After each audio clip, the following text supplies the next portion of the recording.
Yes,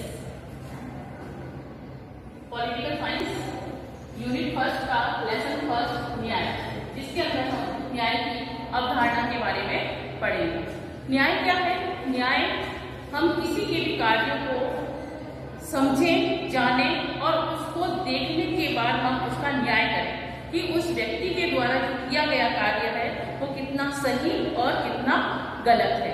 इसके लिए प्राचीन परंपरा के अंतर्गत राजनीति विज्ञान जो विषय है वो सबसे ज्यादा महत्वपूर्ण रहा है।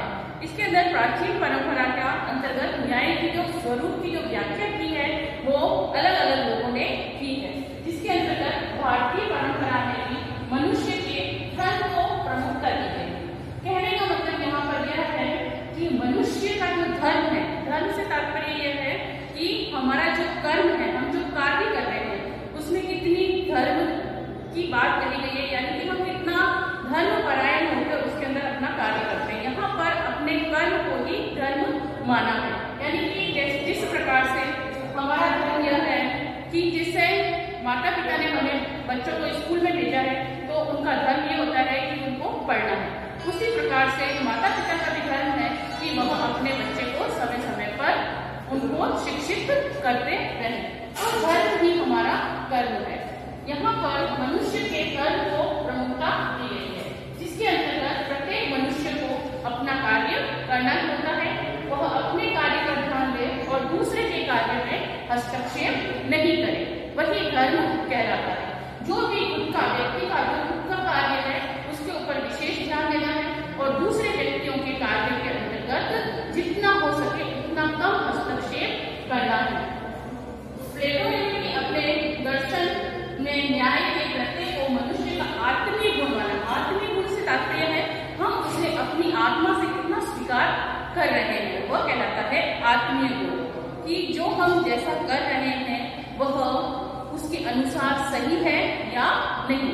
तो प्लेटो जो है एक विद्वान है जिसने अपने दर्शन के अंदर न्याय के बारे में, अपने दर्शन में न्याय को प्रत्यय माना है। मेन इम्पोर्टेंट है कि उसने उसको क्या माना है? न्याय को प्रत्यय माना है, यानी इम्पोर्टेंस किसको दी है? इम्पोर्टेंस दी है न्याय को, सबसे ज्यादा इम्पोर्टेंस न्याय को दी है। और उसके साथ साथ मनुष्य को उसने आत्मीय गुण बताया है कि मनुष्य के अंदर वह आत्मीय गुण होना चाहिए न्याय का। यह एक प्रकार से सद्गुण है जिससे प्रेरित होकर मनुष्य दूसरों की भलाई चाहता है।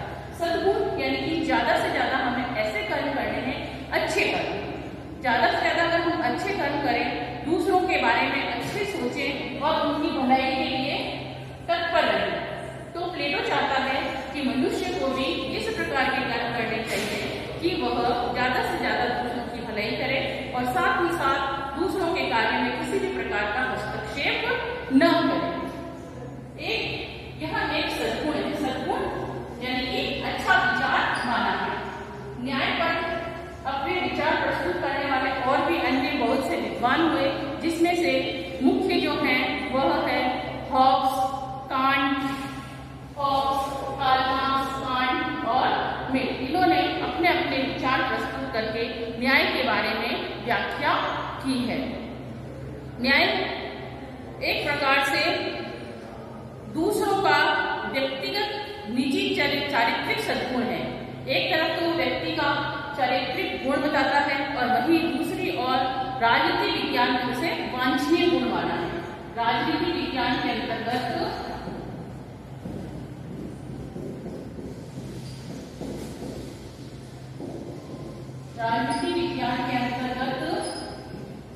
न्याय को वांछनीय गुण माना है।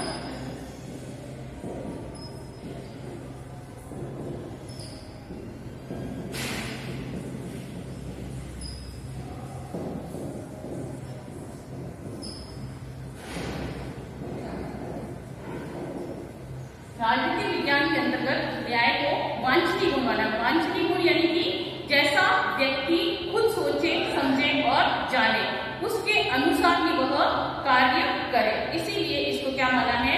वांछनीय गुण माना है। जबकि अगर हम संपूर्ण समाज की बात करें तो न्याय एक क्या है? चारित्रिक गुण है। न्याय एक चारित्रिक गुण है।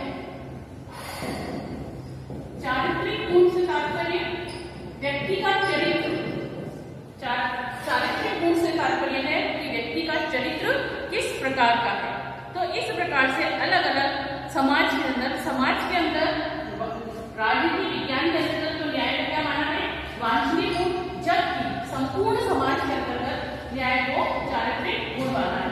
इसी से प्रेरित होकर न्याय में अपने अपने अलग अलग विद्वानों ने अपने विचार प्रस्तुत किए हैं, जिसमें से हॉब्स, कार्ल मार्क्स और कांट तथा मिल जो है वो सबसे ज्यादा महत्वपूर्ण है। सर इतना तो हो गया, आगे का देखो कैसा होगा। प्लेटो ने न्याय संबंधी विचार प्रस्तुत किए हैं, जिसके अंतर्गत प्लेटो कहता है कि न्याय से तात्पर्य क्या है कि प्रत्येक व्यक्ति को अपना निर्दिष्ट तात्पर्य है अपने द्वारा जो कार्य करने, जो हमारे उचित कार्य हैं उनको ध्यान देना है, न कि दूसरों के कार्यों में हस्तक्षेप करना है।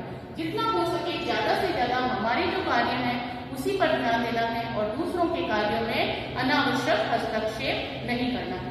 वहीं अरस्तु दूसरा विद्वान है, ये पहला विद्वान था प्लेटो और दूसरा विद्वान है अरस्तु ने भी न्याय के संबंध में अपने विचार प्रस्तुत करते हुए कहा कि न्याय में वह सब शामिल है, न्याय के अंदर वह सब चीजें शामिल है जो कि उचित है, उचित यानी सही, जो उचित है, और विधि यानी न्याय कानून के रूप में, कानून के रूप में जो उचित है, सही है। एक तो वह उन सभी चीजों को शामिल करता है जिसके अंतर्गत जो चीजें सही और विधि से तात्पर्य यहाँ न्याय, यहाँ पे कानून से।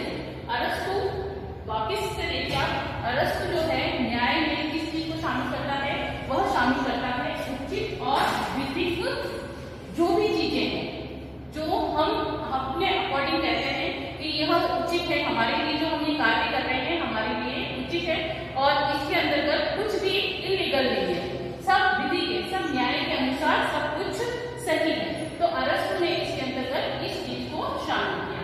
वहीं प्लेटो कहता है कि न्याय को एक भौतिक सद्गुण माना है। भौतिक सद्गुण, भौतिकता क्या होती है? भौतिकता से तात्पर्य है जो भी हमारे लिए आवश्यक है, जैसे रहने के लिए मकान, खाने के लिए खाना, पहनने के लिए कपड़े, भौतिकता, और भी बहुत सी सुख सुविधाएं जो हम अपने आसपास पसंद करते हैं, जैसे अच्छा घर हो, अच्छी सुख सुविधाएं हो जिनका हम यूज करके आनंद से अपना जीवन व्यतीत कर सके। इन सभी चीजों को किसमें शामिल किया गया है? भौतिकता है। तो प्लेटो ने न्याय को एक भौतिक सद्गुण माना है। सद्गुण यानी कि सब कुछ सही है, उसका गुण उचित है। क्यों? क्योंकि वह भौतिक सुख सुविधाओं को व्यक्ति प्राप्त कर सकता है, उसका आनंद ले सकता है और उसके अकॉर्डिंग अपना जीवन यापन कर सकता है। वहीं प्लेटो ने न्याय से संबंधित जितने भी विचार दिए हैं उनकी एक पुस्तक है रिपब्लिक। प्लेटो के द्वारा एक पुस्तक लिखी गई है जिसका नाम है रिपब्लिक। उस रिपब्लिक के अंतर्गत प्लेटो ने न्याय को बड़े ही अच्छी तरह से समझाने का प्रयास किया है और उसके साथ साथ उसका जो दूसरा, तीसरा और चौथा जो खंड है, इसके कुल 4 खंड बने, जिसके अंतर्गत फर्स्ट के अंतर्गत तो रिपब्लिक के अंतर्गत न्याय को अच्छे से प्रस्तुत किया गया है। इसके साथ साथ ही दूसरे और तीसरे चौथे खंड में न्याय का काफी अच्छी रोचक तरीके से इसमें विश्लेषण किया गया है। वह सबसे पहले इसको राजनीतिक और सामाजिक न्याय की धारणा को व्यक्तिगत न्याय से पृथक करने की चेष्टा करता है। जो न्याय की अवधारणा है, न्याय की जो धारणा है, उस धारणा को वह राजनीतिक प्लस सामाजिक, इन दोनों से क्या करना चाहता है? वो पृथक करना चाहता है। राजनीतिक और सामाजिक को व्यक्तिगत अवधारणा से पृथक यानी अलग करना चाहता है। व्यक्तिगत अवधारणा से पृथक क्यों करना चाहता है? क्योंकि व्यक्ति को अपने राजनीतिक और सामाजिक न्याय को अलग रखना है और अपने व्यक्तिगत न्याय को बिल्कुल अलग रखना है। क्योंकि देखा होगा आप लोगों ने, जैसे हम समाज में जाते हैं तो समाज में हमारी परिभाषा बिल्कुल अलग होती है और हम घर में रहते हैं तो घर में हमारी परिभाषा बिल्कुल अलग होती है। हम समाज के तौर तरीकों को देखने, समझने और उसके अनुसार कार्य करने की चेष्टा करते हैं, जबकि घर के अंतर्गत हम न्याय को पृथक करते हैं। व्यक्तिगत न्याय यानी कि हमारे घर का माहौल कैसा है, हम अपने घर में किन किन चीजों को ज्यादा मानते मानते हैं कि नहीं हमारे घर में ये सब चीजें होनी चाहिए, डिसिप्लिन होना चाहिए, समय समय पर कार्य होना चाहिए और उसके अकॉर्डिंग भी न्याय होना चाहिए। तो यहाँ पर राजनीतिक और सामाजिकता को अलग कौन करता है? व्यक्तिगत अवधारणा अलग करती है। वहीं प्लेटो जो है वो कहता है कि न्याय के विचार विमर्श में प्लेटो ने राजनीतिक दर्शन के सभी तत्व शामिल किए। जितने भी राजनीतिक के दर्शन होते हैं, राजनीति के अंदर जितने भी राजनीतिक तत्वों को शामिल करके प्लेटो ने न्याय की अवधारणा की विस्तृत व्याख्या की है। प्लेटो न्याय के दो रूप मानता है। प्लेटो ने न्याय के दो प्रकार के रूप माना है। पहला तो है व्यक्तिगत और दूसरा है सामाजिक। प्लेटो ने दो रूप बताए हैं न्याय के। पहला है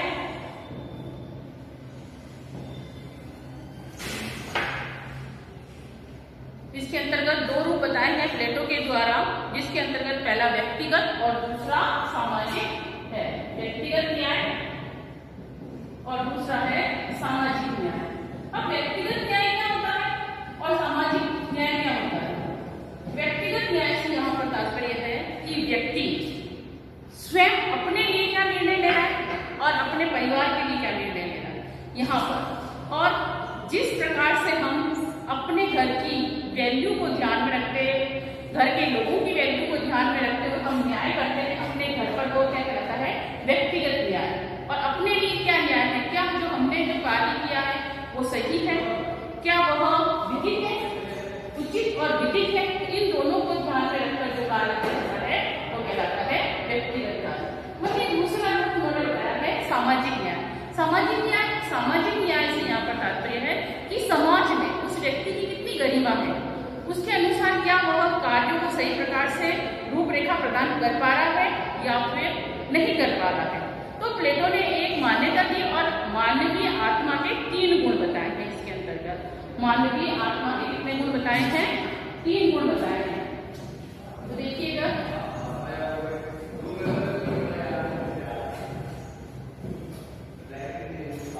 प्लेटो यहाँ पर प्लेटो के द्वारा मानव के न्याय से संबंधित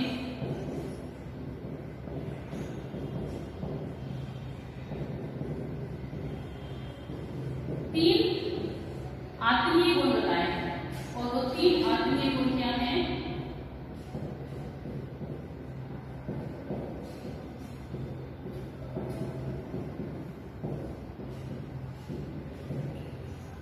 यहाँ पर प्लेटो जो है वह न्याय को मानव के न्याय से संबंधित कितने गुण बताए हैं? 3 गुण बताए हैं, जिसके अंतर्गत वो चाहता है कि सबसे पहला जो है तृष्णा, शौर्य और बुद्धि।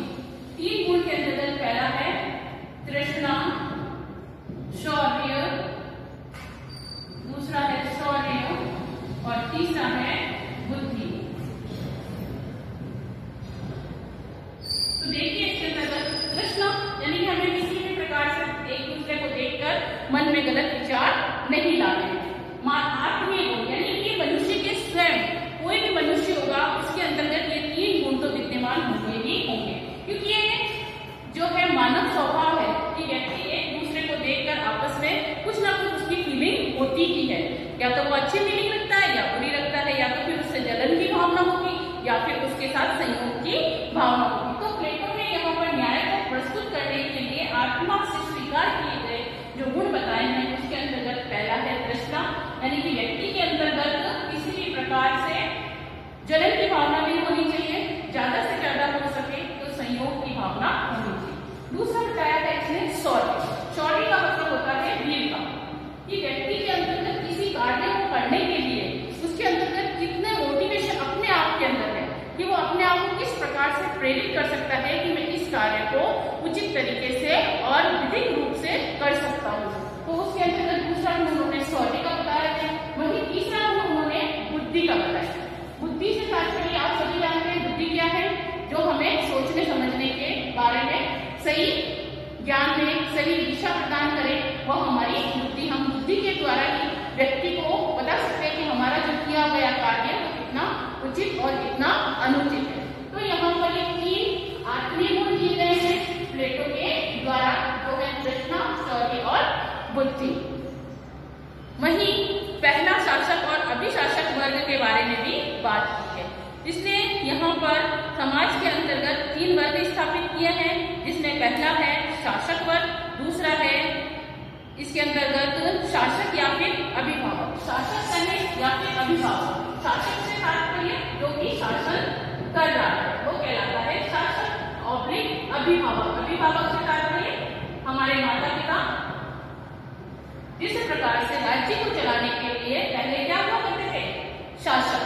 शासक के द्वारा अपने राज्य को सुचारू रूप से चलाया जाता था। उसी प्रकार से आज के समय में अपने घर परिवार को चलाने के लिए हमारे पास कौन है?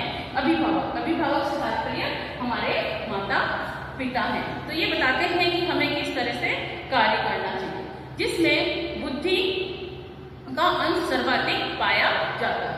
इनके अंतर्गत शासक, क्योंकि शासक क्या कर रहा है? संपूर्ण राज्य को चला रहा है। जब संपूर्ण राज्य को चला रहा है तो उसके अंतर्गत श्रेष्ठ बुद्धि होगी।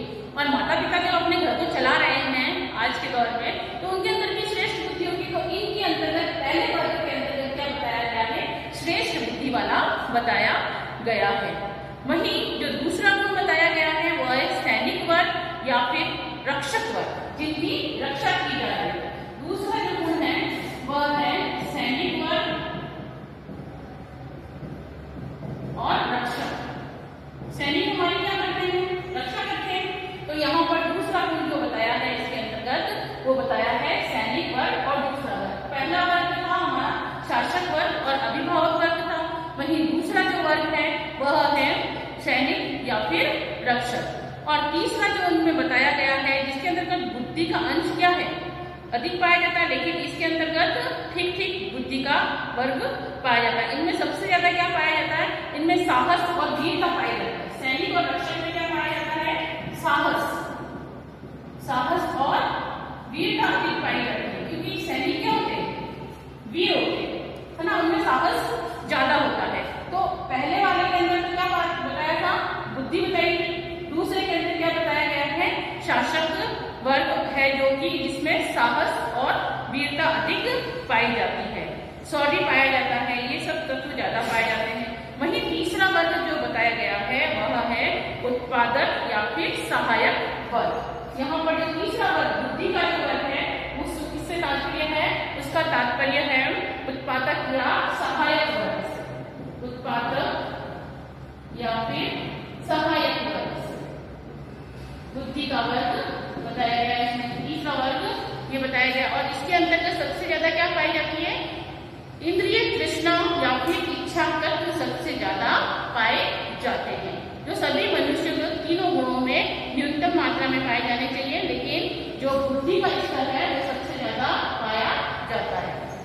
वहीं इसको ध्यान में रखते हुए सद्गुणों की प्रवृत्ति को अपनाना चाहिए। प्लेटो ने न्याय की आत्मीय गुणों को मानव का सबसे श्रेष्ठ गुण माना है।